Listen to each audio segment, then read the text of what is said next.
So this is our extended height cabling. Now, why have we put this in the L2E over the other systems? It became apparent that a couple of times the beam could bottom out on the, if you're using the large expanse of the beam. So these also come with the system. These are the shorter height legs. Okay. Now we do have an extended height lifter here as well on the saddle, so this is a lot longer than the usual one. Still has the functionality, the 360 degree, the articulating feet.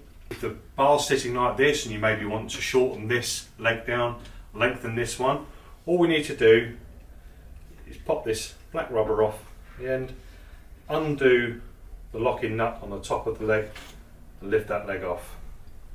Now we can repeat the process.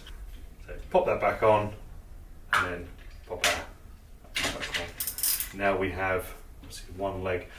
Where this has come useful, I've seen in the workshop, is where the smaller leg is sat on the panel and the larger one is maybe on a wheel. So if you're going across a rear quarter panel, it enables you to stagger that height as well. Or for argument's sake, on some of the performance cars out there that have a particularly flared wheel arch or wing fender, it enables you to get that extra height needed to lift off.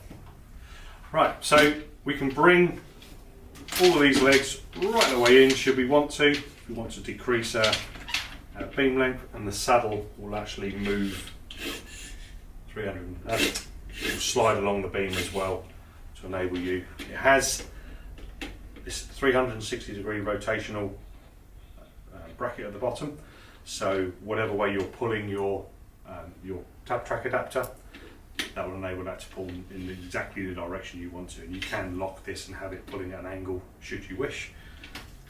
I've seen it a couple of times where people have said to me, well, I've been able to get, let's say this is my panel, I've been able to get my kidney shaped feet on the corner of a panel here, so it's nice and sturdy, but these feet are sitting in the open panel, and they're concerned that when you start putting tension on, that it's going to start depressing dents into the panel. This is where the modularity comes in. Obviously on the K-Beam Junior, we have these style feet.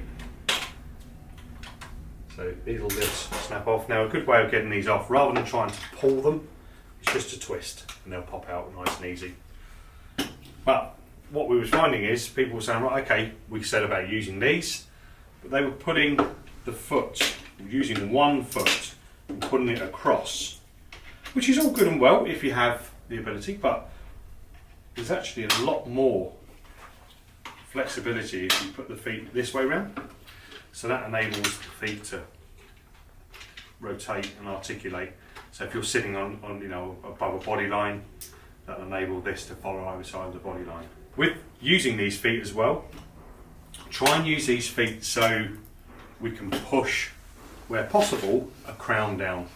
So as we're lifting up, putting tension on, these feet, if they're sat on a crown, they can actually start pushing the crown down. We're getting that dual action, getting that metal flow, which is the great thing about this system.